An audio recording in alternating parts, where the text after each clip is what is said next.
Coming to you from Annapolis, Maryland, home of the U.S. Naval Academy, the sailing capital of the world, home of the world's largest crab feast, and 4 signers of the Declaration of Independence.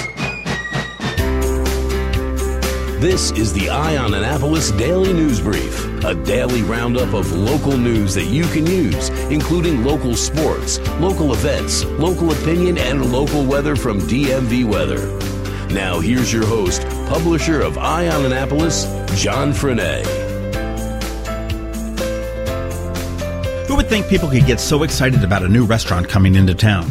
But apparently they did. We published a story at onannapolis.net yesterday about Chuy's, an authentic Tex-Mex restaurant coming into the festival at Riva in the place that was used to be Chili's.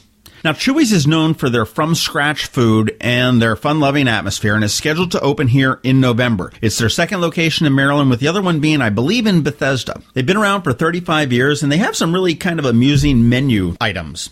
Chicka Chicka Boom Boom enchiladas, big as your face burritos. So I'm kind of looking forward to that. We spoke with Jeff Sheehan, who's the local owner-operator, and he said we can expect a vibrant atmosphere complete with a custom Elvis shrine, the La La Chihuahua Bar, which will feature framed pictures of local dogs, and a school of hand-carved wooden fish, metal palm trees, and a hubcap covered ceiling. Sounds like a fun place to be. Chuy's will be opening at the festival at Riva in the place formerly known as Chili's in November. We're going to get a sneak peek of that in a couple weeks, and we'll make sure to let you know how it is. Some great news from the Anne Arundel County Police Department. They've solved, they believe, a murder on June 1st. It was a double murder down in Shadyside. 56-year-old Kirk Byron Matthews was arrested, and police believe that Matthews and the 2 victims got into a verbal altercation which led to the murder. Matthews has been incarcerated in the Anne Arundel County Detention Center since June 3rd, 2 days after the murder, on unrelated charges, and he was charged at that point with unlawful possession of a firearm by a convicted felon. Category 5 Hurricane Irma is continuing its path toward the U.S. as it slams into the Caribbean today. Although it is too soon to tell for sure, it seems that the storm will hit South Florida sometime this weekend. We will have more from George Young from DMV Weather on that in a moment. Evergreen Health, the former health insurance co-op with a tumultuous history, will be liquidated. A Baltimore circuit judge ruled last week that the company is insolvent after it was put into receivership a few weeks ago. Evergreen's 24,000 clients will have their plans canceled by the end of the month and will then have a special 30-day enrollment period to buy a new plan. It does look like the Ravens were close to signing quarterback Colin Kaepernick as a backup until team owner Steve Bisciotti saw a tweet from Kaepernick's girlfriend. The tweet in question showed 2 photos side by side, one of Ray Lewis embracing Biscotti and another from the movie Django Unchained, where a slave is holding on to his owner. And the Orioles came back from a 5-run deficit to beat the Yankees in a game that went until 1 a.m. last night. The win placed the O's 1 game back of the Los Angeles Angels for a second American League wildcard spot.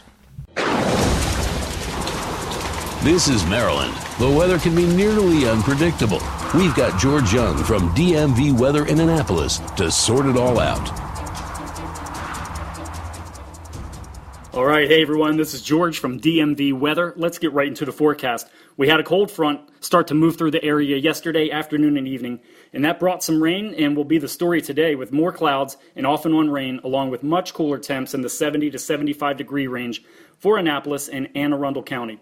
Skies will start to clear late today and overnight, which means Thursday should be fairly nice out with sun and temps 70 to 75. Looking ahead a bit, looks even better for Friday through Sunday with tons of sun and temps staying in the 70 to 75 degree range. Of course, the big story now is Hurricane Irma. As of 8 a.m. this morning, it was still a Category 5 hurricane with sustained winds again checking in at 185 miles per hour. There is still much uncertainty with the path of Hurricane Irma, primarily due to the unknown of when the storm will make its ultimate turn to the north. The sooner that happens, the greater risk of impact from Irma to the southeast U.S. coast and possibly even the mid-Atlantic and northeast. The later it occurs, the greater the risk to South Florida and even the west coast and panhandle of Florida and possibly even portions of the Gulf of Mexico. The most recent guidance all seem to shift a bit back to the east, meaning the greatest area of concern from the models is generally from Miami, Florida, to the Outer Banks of North Carolina.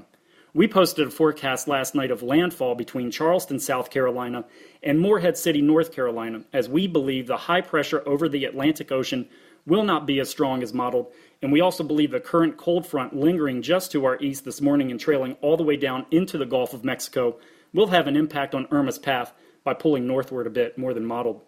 Whatever the case, now is the time to at least prepare mentally for what to do if this dangerous hurricane ultimately impacts the Annapolis area. The primary concern, should it ride up the east coast, and especially if it were then to move inland just to the south and west of the area, which is modeled by some for a high pressure to the north, would be a potentially significant storm surge into the waterways around Annapolis, something we saw in 2003 with Isabel. Of course, potentially significant winds and heavy rains would also likely be in the mix should this storm impact the area, which would most likely occur early to mid next week if it does at all. Okay, that's it for us today. Be sure to download the free DMV Weather app in the Apple App Store or Google Play Store by searching for DCMDVA Weather. And also follow us 24/7, 365 on social media or on our website at dmvweather.com.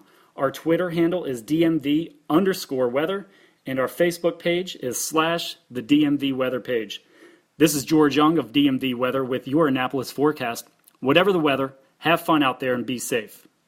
The Eye on Annapolis Daily is possible in part because of the generous support from Ram's Head On Stage. Ram's Head, where every seat is less than 48 feet from the stage, brings more than 400 concerts a year to the area. To wet your whistle, check out some of these upcoming shows. On September 7th, Pablo Cruz. Carla Bonhoff on the 13th. Dennis DeYoung and the Music of Sticks will play at Maryland Hall on the 13th. And the one I'm most looking forward to, Randy Newman on September 21st, also at Maryland Hall. Yes, Randy Newman, Short People, I Love L.A., and You've Got a Friend in Me. Tickets are still available, and you can get yours at ramsheadonstage.com, or if you want to go old school, head on down to their box office. Ram's Head is located in the heart of beautiful downtown Annapolis at 33 West Street. For a guaranteed great night out on the town, ramsheadonstage.com. Hey, and just as we begin to wrap up here, I wanted to give a plug for the Maryland Crabs podcast.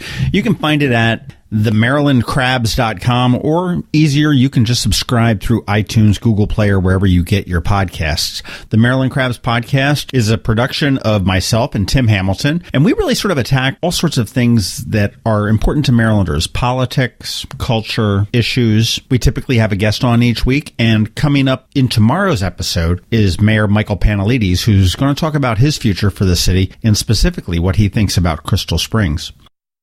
If I wasn't elected mayor, Crystal Spring would be built. And that's just not an opinion, that's a fact. I took a stand against it, and to date, Crystal Spring hasn't been built, and it never will be. Tune in and give it a listen. Episodes drop every Thursday at noon. And as always, thanks for listening. Thanks for listening to the Eye on Annapolis Daily News Brief. If you like what you heard, make sure to tell your friends and colleagues about it. And also tell them about our website, eyeonannapolis.net, where you can find much more. Be sure to check out our other weekly podcast, The Maryland Crabs. This podcast comes to you every Monday through Friday at noon. Thanks for listening, and we'll see you next time.